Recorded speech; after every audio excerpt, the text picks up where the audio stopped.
வணக்கம் நண்பர்களே. நம்ம டிஸ்க்ளைமர் எடுத்துக்கிறோம். நம்ம செபி ரிஜிஸ்டர் அட்வைசரோ ஆர்ஐஓ கிடையாது. நம்ம இங்க பேசக்கூடியது எல்லாமே தகவலா மாத்திரமே பார்க்கப்பட வேண்டும். இது யாருக்கும் முதலீடு சம்பந்தமாகவோ, பங்குகளை வாங்கவோ, விற்கவோ நம்ம எந்த ஆலோசனையும் கொடுக்கப்படல. எல்லா தொழிலும் ரிஸ்க் இருக்கும். ரிஸ்க் புரிஞ்சுட்டு எச்சரிக்கையோட தொழில் செய்யும்போது எல்லாமே நல்லா இருக்கும். நம்மள ஆதரிக்கிற அனைத்து நல்ல உள்ளங்களுக்கும் நன்றி. வளமுடன் வாழ்க. வணக்கம் நண்பர்களே. 2025-26க்கான Q2 ரிசல்ட் அனௌன்ஸ் பண்ணிட்டு வராங்க. அந்த வரிசையில இப்ப நம்ம பார்க்கக்கூடியது பாரதி ஹெக்ஸாகான். சப்சிக்வெண்ட் குவார்ட்டருக்கும் சரி 2025-26க்கும் என்ன வாய்ப்பு இருக்குங்கிறதுக்கான ஒரு தேடுதல் முயற்சி. இவங்க பாரதி ஏர்டெல்லோட குரூப் தான். இங்கே இந்த ராஜஸ்தான் அண்ட் நார்த் ஈஸ்ட்டுக்கான மொபைல் ஃபோன் ஏர்டெல்லோட பிராண்டில் கொடுக்கறது இவங்க தான் கொடுக்குறாங்க. இந்த கம்பெனிலேருந்து கொடுக்குறாங்க. ஸோ இப்போ ஏர்டெல்லில் இருக்கக்கூடிய எல்லாமே 2G 3G 4G 5G அதுக்கப்புறம் அவங்களோட இது இன்டர்நெட் கனெக்ஷன் ஏர் ஃபைபர், அதுக்கப்புறம் இன்டர்நெட் கனெக்ஷன் ப்ராட்பேண்டுக்கு உண்டான அந்த இது ஏர்டெல் பிளாக் டிஜிட்டல் டிவி எல்லாமே இவங்க சைட்லேருந்து தான் வருது, ராஜஸ்தானுக்கும் நார்த் ஈஸ்ட்டுக்கும். ஸோ இப்போ இந்த கம்பெனிஸ் தான் நம்ம அனலைஸ் பண்ணுறோம். கரண்ட் ஏபிஎஸ் ட்ரெண்ட் லைனை பொறுத்த வரைக்கும் இவங்க மிட்ரேஞ்ச் பெர்ஃபார்மருங்கிற கிளாசிஃபிகேஷன்ஸ்குள்ளே வராங்க. High financial strength, mid valuation, டெக்னிக்கலாக மூமெண்டம் நியூட்ரலில் இருக்குது. Analyst price target 1947 target upside பண்ணியிருக்கிறாங்க. நம்ம இந்த வீடியோ ரெக்கார்ட் பண்ணக்கூடிய தருணத்தில் 1745ங்கிற லெவலில் ட்ரேட் க்ளோஸ் ஆயிருக்கு. இவங்களுடைய பிஇ ஜோன் பார்க்கும்போது ஸ்ட்ராங் பை ஜோன் தான் இண்டிகேட் பண்ணிட்டு இருக்கு. ஃபண்டமெண்டலாக பார்க்கும்போது high level of liquidity position maintain பண்ணுறாங்க, ஹை ரேட் ஆஃப் ரிட்டர்ன் எடுக்கிறாங்க, டெப்ட் டு ஈக்விட்டி வித் இந்த தியரட்டிக்கல் லிமிட்ல இருக்கு. பிஏ அண்ட் பிபிஐ பொறுத்த வரைக்கும் இது நம்மளை பொறுத்த வரைக்கும் எக்ஸ்பென்சிவ் வேல்யூஷன். ஸோ எப்போ இபிஎஸோட டிடிஎம் லெவல் நமக்கு ஸ்டாக்னேட் ஆகுதோ இல்லாட்டி டிக்ரீஸ் ஆகுதோ அப்போ நமக்கு பெரிய லெவலில் கரெக்ஷன் வருங்கிறத கவனத்தில் வச்சுக்கிறோம். பீட்டா ஸ்கோர் 0.68 நார்மல் வாலட்டாலிட்டிங்கிறது நம்ம புரிதலுக்குள்ள எடுத்துக்கிறோம். ட்ரெண்ட் லைனில் பார்ட்டிசிபேட் பண்ணக்கூடிய அனாலிசிஸ்டுடைய ஃபோர்காஸ்ட் எப்படி இருக்குன்னு பார்க்கலாம். ரெவென்யூ ஃபோர்காஸ்ட் அப்ராக்சிமேட்டாக பார்த்தோம் அப்படின்னு சொன்னோம்னாக்க கிட்டத்தட்ட இவங்களுக்கு ஒரு 12-13% க்ரோத்துக்கான ஆனுவலைஸ்டாக 12-13% க்ரோத்துக்கான ஆப்பர்ச்சுனிட்டி இருக்குது. அதே மாதிரி ரெவென்யூ க்ரோத் நமக்கு குவார்ட்டர்லின்னு பார்க்கும்போது பெரிய லெவலில் டிஃப்ரென்சஸ் ஒன்றும் இல்லை, ஒரு 20-30 கோடி தான் டிஃப்ரென்ஸ் இருக்குது. அது பர்சன்டேஜ் உள்ள ரொம்ப ஃப்ராக்ஷனுக்குள்ள போகும். ஸோ ஆனுவலைஸ்டானா 12% க்ரோத்துக்கான ஆப்பர்ச்சுனிட்டி இருக்குன்னு எதிர்பார்க்குறாங்க. இபிஎஸ் உடைய ஃபோர்காஸ்ட் ஆனுவலைஸ்டாக பார்க்கும்போது 26% க்ரோத்துக்கான ஆப்பர்ச்சுனிட்டி இருக்குன்னு எதிர்பார்க்குறாங்க. இப்போ இவங்களுடைய குவார்டர்லி பெர்ஃபார்மன்சஸ் எப்படி இருக்குன்னு பார்க்கலாம். இயர் ஆன் இயர் கம்பேரிசன்கிறது செப்டம்பர் 2025 செப்டம்பர் 2024 கம்பேர் பண்ணும்போது குவார்டர்லி ரெவென்யூ 10.8% இன்க்ரீஸ் ஆயிருக்கு. அதே மாதிரி குவார்டர்லி நெட் ப்ராஃபிட் 66.4% இன்க்ரீஸ் ஆயிருக்கு. Q2Qன்னு பார்க்கும்போது ஒரு 68 கோடி ரூபாய்க்கு ரெவென்யூ இன்க்ரீஸ் ஆயிருக்கு. அதுக்கப்புறம் நெட் ப்ராஃபிட்னு பார்த்தோம்னா ஒரு 30 கோடி ரூபாய்க்கு நெட் ப்ராஃபிட் இன்க்ரீஸ் ஆயிருக்கு. அதனால 0.6 இபிஎஸ்ல 0.6 கூடி 8.4 இருக்கு. இபிஎஸோட டிடிஎம் 30.8ன்னு சொல்லிட்டு இன்னமும் இவங்க இன்க்ரிமெண்டல் ட்ரெண்ட்ல மெயின்டைன் பண்ணிட்டு இருக்கிறாங்க. போன ஒரு குவார்டர் மாத்திரம் தான் ஒரு 2 பாயிண்ட் இறங்கிட்டு எகைன் திருப்பி இப்போ மேலே இன்க்ரீஸ் ஆயிருக்கு. அதனால இன்க்ரிமெண்டல் ட்ரெண்டை மெயின்டைன் பண்றாங்க அப்படின்னு சொல்லிட்டு ஒரு சின்ன கன்க்ளூஷனுக்கு வருவோம். இல்லாட்டி சிக்ஸாக போறாங்களான்ட்டு அடுத்த குவார்டருக்கான வெயிட்டிங்ல இருக்காங்கிறத நம்ம பார்க்கலாம்.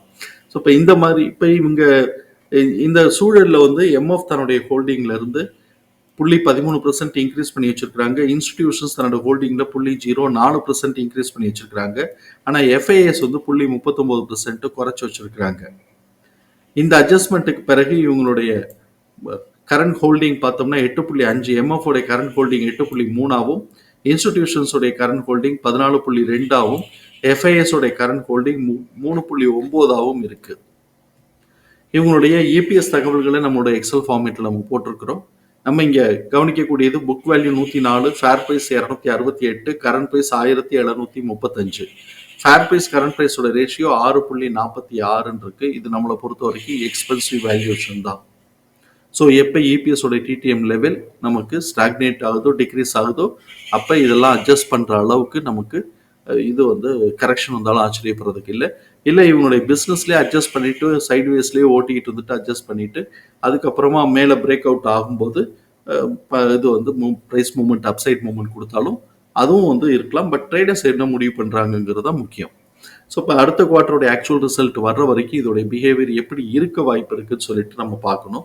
கரண்ட் இபிஎஸோட டிடிஎம் 30.80, அது ஆவரேஜ் பண்ணும்போது 7.7ன்னு கிடைக்குது. இதுதான் நெக்ஸ்ட் குவார்ட்டருக்கான ஆவரேஜ் எஸ்டிமேட்டட் இபிஎஸ். நெக்ஸ்ட் குவார்ட்டருக்கு எக்ஸிட் ஆக போகிறது 5.2. அதை காட்டிலும் ஆவரேஜ் எஸ்டிமேஷன் கூடவே இருக்கு, கிட்டத்தட்ட 2.5 பாயிண்ட் கூட இருக்கு. அதனால ப்ரீவியஸ் குவார்ட்டருடைய ஹைட்டை மேலே உடைக்கிறதுக்கான வாய்ப்புகள் இருக்கு. அதே சமயத்தில் ப்ரீவியஸ் குவார்ட்டருடைய லோவை கீழே உடைக்கிறதுக்கான வாய்ப்புகள் கம்மி அப்படின்னு சொல்லிட்டு ஃபர்ஸ்ட் ஹேண்ட் நம்ம இன்ஃபரன்ஸை எடுத்துடுறோம். இப்போ இதை நம்ம Q2 அண்ட் குமுலேட்டிவ் ஆவரேஜோட கம்பேர் பண்றோம். குமுலேட்டிவ் ஆவரேஜோட கம்பேர் பண்ணும்போது ஆவரேஜ் எஸ்டிமேஷன் கம்மியா இருக்கிறதுனால இவங்க ப்ரீவியஸ் குவார்ட்டருடைய ஹைட்டை மேலே உடைக்கிறதுக்கான வாய்ப்பு கம்மி. வேணும்னா மேட்ச் பண்ணலாம் அப்படிங்கிறத நம்ம இந்த இடத்துல புரிதலுக்குள்ள எடுத்துக்கிறோம். ஸோ இப்போ இந்த இடத்துல இப்போ ப்ரீவியஸ் குவார்ட்டருடைய ஹைட்டோடைய ரேஞ்சுக்குள்ளேயே இப்போ இந்த குவார்ட்டர் அடுத்த ரிசல்ட் வர்ற வரைக்கும் ஓடிக்கிட்டு இருக்கிறதுக்கான வாய்ப்புகள் அதிகமாக இருக்குங்கிறது நம்மளுடைய பார்வை. ஸோ இப்போ இவங்களுடைய எக்ஸ்பொனென்ஷியல் ஃபார்முலாவில் கிடைச்சிருக்கக்கூடிய ப்ரைஸ் ரேஞ்சஸை நம்ம சார்ட்டில் மார்க் பண்ணியிருக்கிறோம்.